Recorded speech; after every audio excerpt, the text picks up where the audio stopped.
I am Vadodaria, the CEO of Nila Spaces, developing sustainable projects here at Gift City, Gandhinagar. You don't need to work 90 hours a week. Build focus, productivity, and a balanced lifestyle.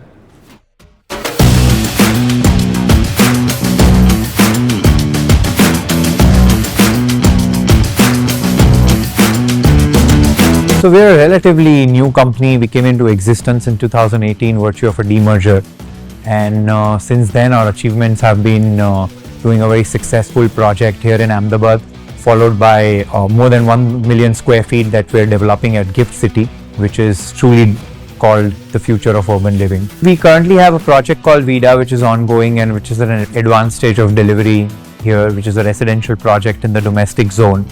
We have another upcoming project in SEZ, which is residential, which is coming up. And going forward, we've already proven that we are a serious developer here, and we are looking forward to participate in the growth that Gift is showing.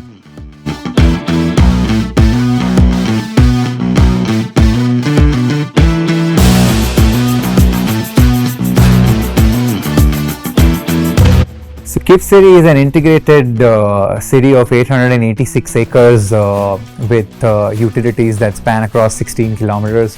It has state-of-the-art infrastructure, which includes a district cooling system, automated waste management, and even things like potable water drinking, which are something which are very, very aspirational for people like us in India.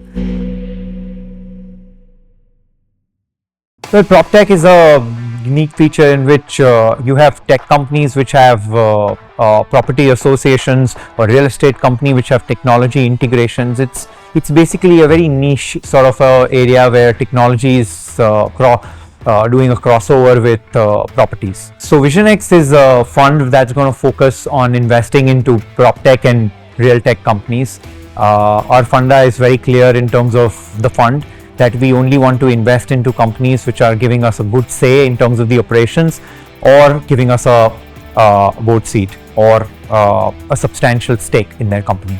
Apart from that, we've already realized that real estate in its actual form is not scalable. So you need technology, and we feel the next big thing is going to come from PropTech or real tech space when it comes to disrupting real estate. So we're keenly interested and invested in the future. So my passions have been long distance running, and it's also style and fashion.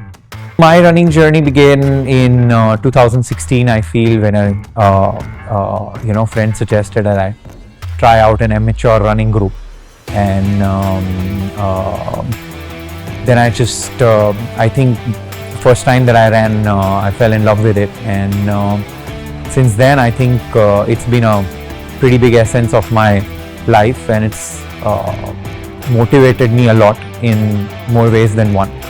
And I started my journey of world marathon majors in 2018 when I ran my first marathon in New York, and in the next few days I am going to be going to Boston to finish the whole circuit, all the 6 world marathon majors. Very few number of people in the world have that honor. It's been a very long and grueling journey in the last 7 years, but it's also taught me a lot. Marathon as a distance is an uncomfortable distance. So every time you try and achieve it, it pushes you in that uncomfortable territory where whenever you really finish, you're never really in a very comfort sort of a zone. I think it's similar to the analogy of life is, because that's what life is, right? There are days that are hard, there are days that are not. And the idea is that you show up every day, and that's how these trainings work.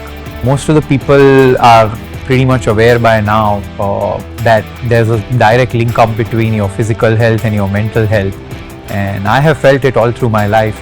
So I always urge people to do whatever that excites them. It can be breathing exercises, it can be yoga, it can be qigong, it can be anything, but any activity that you really like or probably are going to stick to as routine, because it really helps you in the other elements of your life.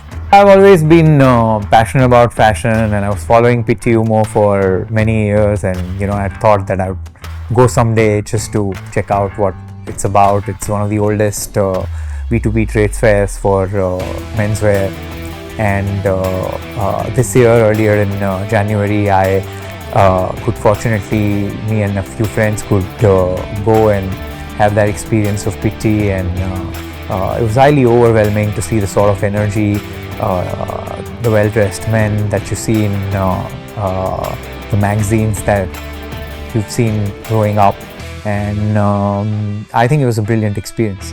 So this reminds me of something that I had read many years ago. I think it was Tom Ford who said that the life that you're dreaming is going to come to you once you start dressing up for it.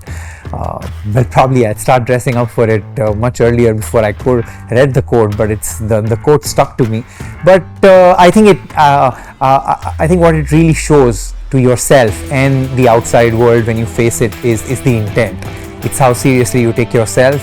It's about are you dressed for the occasion? It oozes confidence, and I think it makes an impression on the other person, whoever that you're speaking to.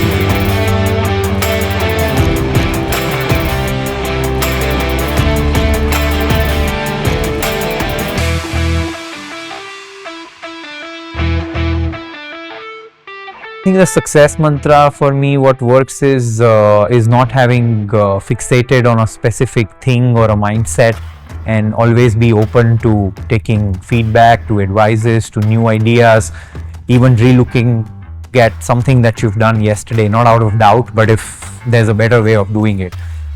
So it's consistently staying curious, challenging the status quo, and trying to do something new. I can share what has worked for me sometimes, not really as an advice, but unlearning has been one of the most powerful tools for me. I think in the process of learning and experience, we tend to neglect the unlearning, and at some point of time, the learning and the experience becomes a baggage. So I would highly urge all the young entrepreneurs as they grow and as they gain experience to not repeat the same mistake.